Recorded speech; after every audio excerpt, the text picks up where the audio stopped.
ಅಣ್ಣ ನಮಸ್ತೆ. ನಮಸ್ಕಾರ. ನಾನು ಈ ವಿಡಿಯೋ ಮಾಡೋ ಉದ್ದೇಶ ಏನಂತಂದರೆ, ನಮ್ಮ ಬದುಕಲ್ಲಿ ನಮಗೆ ಸಹಾಯ ಆದಂಗೆ ಬೇರೆಯವ್ರಿಗೂ ಹೆಲ್ಪ್ ಆಗಲಿ ಅನ್ನೋದು ಒಂದು ಉದ್ದೇಶ ನಂದು. ಹಾಗಾಗಿ ಈ ವಿಡಿಯೋ ಮಾತಾಡ್ತಿದ್ದೀನಿ ಮತ್ತು ನಿಮ್ಮನ್ನು ಕೂರಿಸ್ಕೊಂಡು ಮಾತಾಡ್ತಿದ್ದೀನಿ. ನಮ್ಮ ಬದುಕಲ್ಲಿ ನಡೆದಿದ್ದು ಒಂದು ಸನ್ನಿವೇಶ ಹೇಳ್ತೀನಿ ಫ್ರೆಂಡ್ಸ್. ಏನಂತಂದರೆ, ನಾವು ಮಿಡಲ್ ಕ್ಲಾಸ್ನವರು, ಓಪನಾಗಿ ಒಪ್ಕೋತೀನಿ ನಾನು. ನಮ್ಮ ತಂದೆ ಬಿನ್ನಿ ಮಿಲ್ಲಲ್ಲಿ ಕೆಲಸ ಮಾಡ್ತಿದ್ರು, ಆಯಿತಾ. ಆ ಬಿನ್ನಿ ಮಿಲ್ ನಿಮಗೆ ಎಷ್ಟು ಜನ ಗೊತ್ತಿದೆಯೋ ಗೊತ್ತಿಲ್ಲ. ಸದ್ದಾ ಲಾಕೌಟಲ್ಲೇ ಇರೋದು. 6 ತಿಂಗಳು ತೆಗೆದಿದ್ರೆ 3 ತಿಂಗಳು ಲಾಕೌಟು, 3 ತಿಂಗಳು ತೆಗೆದಿದ್ರೆ 6 ತಿಂಗಳು ಲಾಕೌಟು ಅನ್ನೋ ಥರ ನಡೀತಿತ್ತು ಫ್ಯಾಕ್ಟ್ರಿ. ನಾವು ಕಷ್ಟದಲ್ಲೇ ಬೆಳೆದವರು, ನಾವೇನು ಸುಖವಾಗಿ ಬೆಳೆದವರಲ್ಲ. ಹಾಗಾಗಿ ನನಗೇನು ನಾಚಿಕೆ ಇಲ್ಲ ನಾವು ಮಿಡಲ್ ಕ್ಲಾಸು ಅಂತ ಹೇಳ್ಕೊಳಕ್ಕೆ, ಆಯಿತಾ. ನಾವು ಮಿಡಲ್ ಕ್ಲಾಸ್ ಜನನೇ.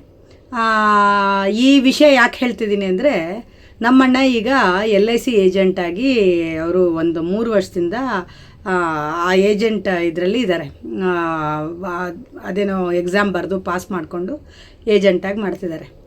ಅವರು ಎಲ್ಲಾದರೂ ಯಾರನ್ನಾದರೂ ಮೀಟ್ ಮಾಡಿದಾಗ, ಅವರು ಅಪ್ರೋಚ್ ಮಾಡಿದಾಗ, ಸರ್ LIC ಮಾಡಿಸ್ಕೊಂಡಿದ್ದೀರಾ, ಒಂದು LIC ಮಾಡಿಸ್ಕೊಳ್ಳಿ ಅಂತ ಕೇಳಿದಾಗ, ಅವರು ಆ ಕಡೆಯಿಂದ ಬರೋ ಉತ್ತರ ಏನಂದರೆ, ಅಯ್ಯೋ ಫುಲ್ ಕಮಿಟ್ಮೆಂಟ್ ಇದೆ ಸರ್, LICನ ನೋಡೋಣ ಬಿಡಿ, ಈಗ ಆಲ್ರೆಡಿ ನಮ್ಮ ತಂದೆ ಮಾಡಿಸ್ಬಿಟ್ಟಿದ್ದಾರೆ, ಇಲ್ಲ ನಮ್ಮ ತಾಯಿ ಮಾಡಿಸ್ಬಿಟ್ಟಿದ್ದಾರೆ, ಇಲ್ಲ ನಮ್ದು ಯಾವುದೋ ಹಳೇದಿದೆ, ಸಾಕು ಬಿಡಿ ಸರ್, ನಮಗೆ ಬೇಡ ಅನ್ನೋದು ಒಂಥರ ಉಡಾಫಿ ಉತ್ತರ.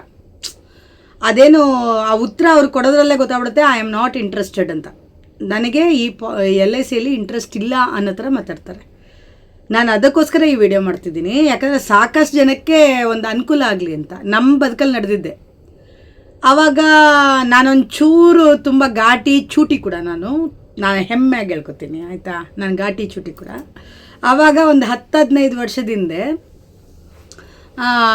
ನಮ್ಮಣ್ಣ ನನಗೋಸ್ಕರ ಒಬ್ಬರು ಅಣ್ಣನ ಫ್ರೆಂಡ್ ಒಬ್ಬರು ಶೇಷಮೂರ್ತಿ ಅಂತ, ಅವರು LIC ಏಜೆಂಟ್ ಆಗಿದ್ದರು. ಆವಾಗ ಅವ್ರು ಬಂದು ಒಂದು ಪಾಲಿಸಿ ಮಾಡಿಸಿ ಅಂತಂದರು. ನಾನು ನಡೆದಿದ್ದ ವಿಷಯ ಹೇಳ್ತೀನಿ. ನಾನು ಆವಾಗ ಗಾರ್ಮೆಂಟ್ಸಲ್ಲೂ ಕೆಲಸ ಮಾಡ್ತಿದ್ದೆ. ಗಾರ್ಮೆಂಟ್ಸ್ ಬಿಟ್ಟು ಬೇರೆ ಬೇರೆ ಬೇರೆ ಅಂಗಡಿಗಳಲ್ಲಿ, ಬಟ್ಟೆ ಅಂಗಡಿಯಲ್ಲಿ ಎಲ್ಲ ಥರ ಕೆಲಸ ಮಾಡಿದ್ದೀನಪ್ಪ ನಾನು. ನನಗೇನು ನಾಚಿಕೆ ಅನ್ನೋದಿಲ್ಲ, ಮಾಡಿದ್ದೀನಿ, ಆಯಿತಾ.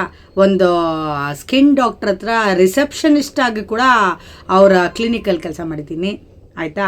ಈಗ ನನ್ನದೇ ಆದ ಯೂಟ್ಯೂಬ್ ಚಾನಲ್ ಮಾಡಿ ಅದರಲ್ಲಿ ನಾನು ಅಂದರೆ ನನ್ನದೇ ಆದ ದಾರಿಲಿ ನಡ್ಕೊಂಬಂದಿನಿ. ತುಂಬ ಕಷ್ಟಗಳು ಬಿದ್ದು ಎದ್ದು ಅವಮಾನಗಳು ಎಲ್ಲ ಆಗ್ಬಿಟ್ಟಿದೆ, ಆಯಿತಾ. ಯಾವುದು ಬಾಕಿ ಇಲ್ಲ, ಎಲ್ಲ ಥರ ಕಷ್ಟ ನಷ್ಟ ಎಲ್ಲ ನೋಡ್ಬಿಟ್ಟಿದ್ದೀವಿ ಅಣ್ಣ ತಂಗಿ ಇಬ್ಬರೂ ನಾವು. ಅದಕ್ಕೆ ಈ ವಿಷಯ ನನ್ನ ಸ್ಟೋರಿ ಎಳಿತಾ ಇಲ್ಲ, ತಪ್ಪು ತಿಳ್ಕೊಬೇಡಿ. ಏನಪ್ಪ ಈ ಸ್ಟೋರಿನ ಎಳ್ಕೊಂಡು ಹೋಗ್ತಿದ್ದಾಳೆ, ಇಲ್ಲ. ನಾನು ಯಾಕೆ ಹೇಳಕ್ಕೆ ಬಂದೆ ಅಂದರೆ, ಆವಾಗ ನಮ್ಮ ಅಣ್ಣ ನನಗೆ ಅಂತ ಅವ್ರ ಫ್ರೆಂಡು ಪಾಲಿಸಿ ಮಾಡ್ಸೋಕೆ ಹೇಳಿದ್ರು. ಅದಕ್ಕೆ ಪಾಪ ಅವ್ರಿಗೂ ಹೆಲ್ಪ್ ಆಗುತ್ತೆ ಮತ್ತು ನಮಗೂ ಹೆಲ್ಪ್ ಆಗುತ್ತೆ ಅಂತೇಳಿ ಒಂದು ಪಾಲಿಸಿ ಮಾಡ್ಸಮ್ಮ ಅಂದರು. ಆವಾಗ ಸಣ್ಣ ಪುಟ್ಟ ಸೇವಿಂಗ್ ಮಾಡ್ತಿದ್ದೆ ನಾನು. ಅದರಲ್ಲಿ ಒಂದು ಪಾಲಿಸಿ ಮಾಡಿಸ್ದೆ ಅವ್ರ ಹತ್ರ. ಅದೇನು ಪಾಲಿಸಿ ಅಂದರೆ, ಅವಾಗವಾಗ ಶೇರ್ ಮಾರ್ಕೆಟಲ್ಲಿ ಹಾಕೋದು ಅಂತ ಒಂದು ಪಾಲಿಸಿ ಬಂತು. ಅಂದರೆ ಒಂದೇ ವರ್ಷದಲ್ಲಿ 2 ಥರ ಬಿಟ್ಟರು ಅವರು LIC ಅವರು. ಆದರೆ ಫಸ್ಟು ಬಂದು ಇವರು ಅಪ್ರೋಚ್ ಮಾಡಿದ್ರಲ್ಲ ಶೇಷಮೂರ್ತಿಯವರು, ಅದಕ್ಕೆ ನಾನು ಹಾಕಿದೆ. ವರ್ಷ ಜಾಸ್ತಿ ಆಗುತ್ತೆ, ಅವರು ಶೇರ್ ಮಾರ್ಕೆಟಲ್ಲಿ ಉಳಿಕೆ ಮಾಡ್ತಾರೆ, ಜಾಸ್ತಿ ಆಗುತ್ತೆ, ಜಾಸ್ತಿ ಬರುತ್ತೆ ಅಂತಂದರು. ಹೌದು ಅಂತ ಹೇಳ್ಬಿಟ್ಟು ನಂಬಿಕೆ ಮಾಡಿ ಹಾಕಿದಾಗ ಏನಾಯಿತು, 3 ವರ್ಷನೋ ಏನೋ ಆಗಿತ್ತು, 2 ವರ್ಷ ಸರಿಯಾಗಿ ನೆನಪಿಲ್ಲ. ಅದಕ್ಕೂ ಏನೇನೋ ಕೆಟ್ಟದಾಗ ಕಮೆಂಟ್ ಹಾಕ್ಬೇಡಿ. ಹಾಕಿದೆ. 3 ವರ್ಷ ಆದಮೇಲೆ ನೋಡಿದ್ರೆ ಅದು ಇದ್ದಂಗೆ ಇತ್ತು. ಅವ್ರನ್ನ ಶೇಷಮೂರ್ತಿ ಅವ್ರನ್ನ ಕೇಳಿದೆ, ಏನಣ್ಣ ಇದು ಬೆಳಿಲೇ ಇಲ್ವಲ್ಲಣ್ಣ, ಹಿಂಗೆ ಇದೆ ದುಡ್ಡು ಅಂತ.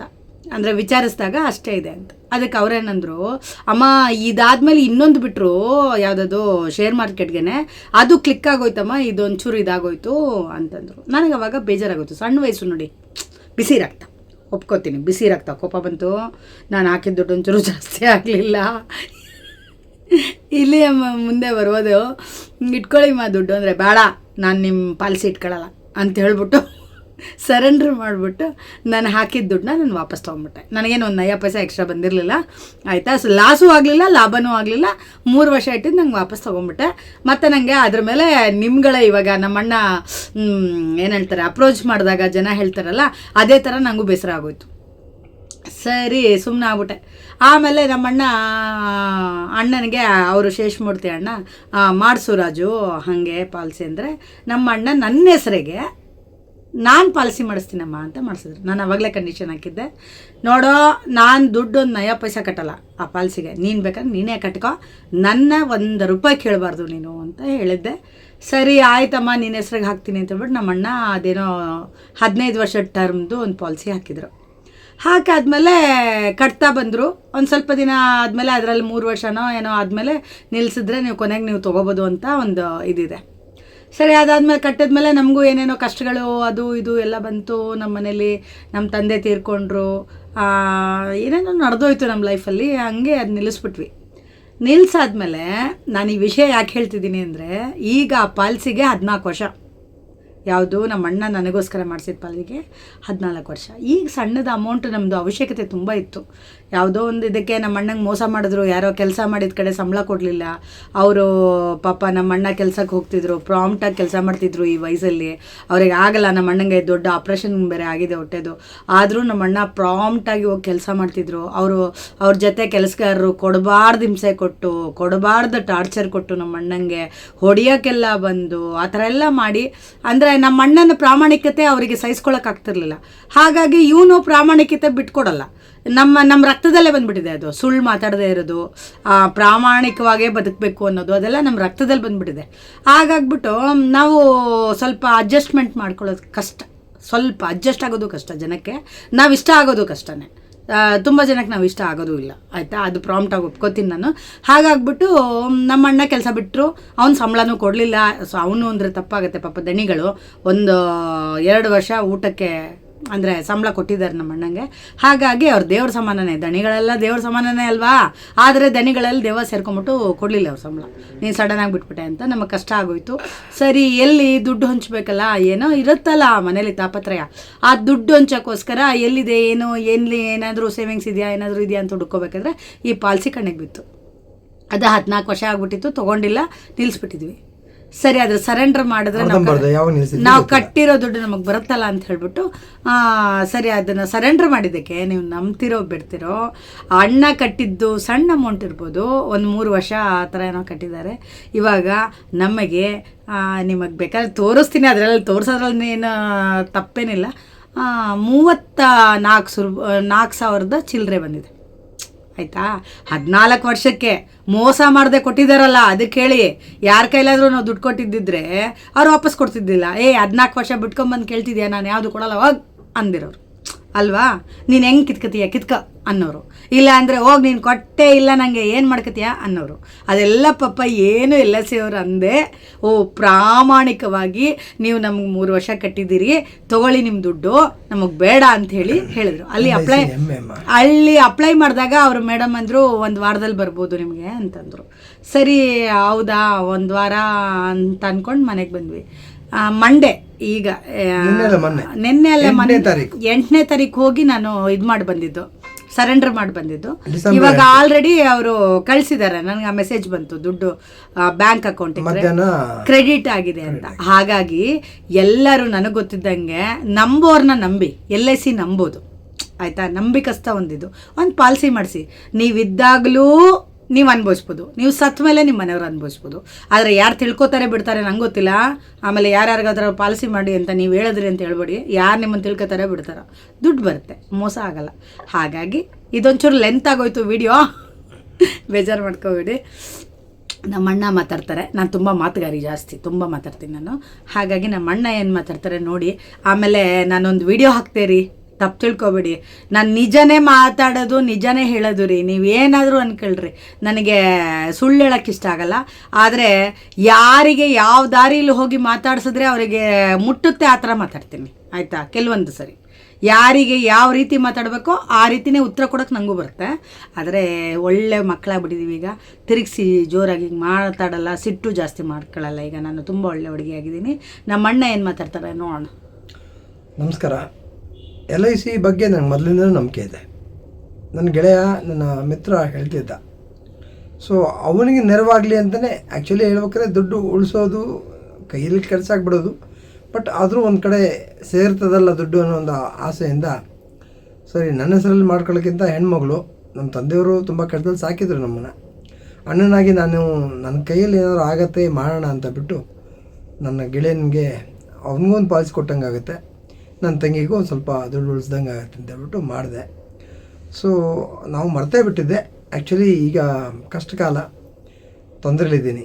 ಸೊ ಆ ಸಂಬಳ ಇಲ್ವಲ್ಲ, ಸರಿ ಕೆಲಸ ಇಲ್ಲ ಅಂತಬಿಟ್ಟು. ಬಟ್ ಈಗ ಇನ್ನು ಮುಂದೆ ಸ್ವಲ್ಪ LIC ಇದರಲ್ಲಿ ಪಾರ್ಟ್ ಟೈಮ್ LIC ಮಾಡ್ತಿದ್ದೆ ನಾನು.